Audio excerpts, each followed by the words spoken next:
Road clearing operation sa Naga, mas pinaigting mga nakaparadang sasakyan sa tabi ng kalsada na wheel clamp.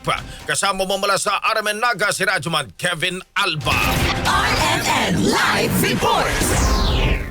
Puspusan ngayon ang Philippine National Police at Public Safety Office sa pagsasagawa ng road clearing operation sa lungsod ng Naga. Ito ay bahagi rin ng Road Safety Enforcement and Discipline to Reduce Congestion of Traffic o redirect, kung saan lahat ng mga sasakyan na nasa tabi ng kalsada na sinasakop na ang mga sidewalk ay agad na wini-wheel clamp.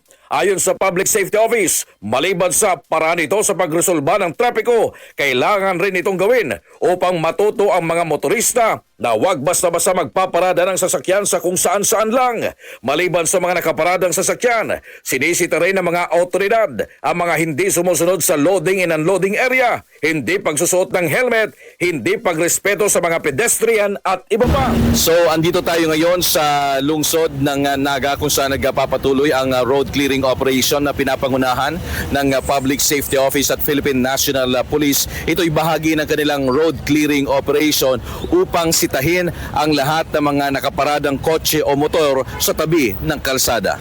Ayon kay Konsehal Omar Buenafe ng Sangguniang Panglungsod ng Naga, magandaan niyang isinasagawa ito upang mapagaan ang buhay ng mga Nagenyo kontra traffic. Road clearing ang mga kalsada dito sa siyudad ng Naga. Ito po ay kinakailangan na ngayon, lalo na at bumibigat ang daloy ng traffic ngayon.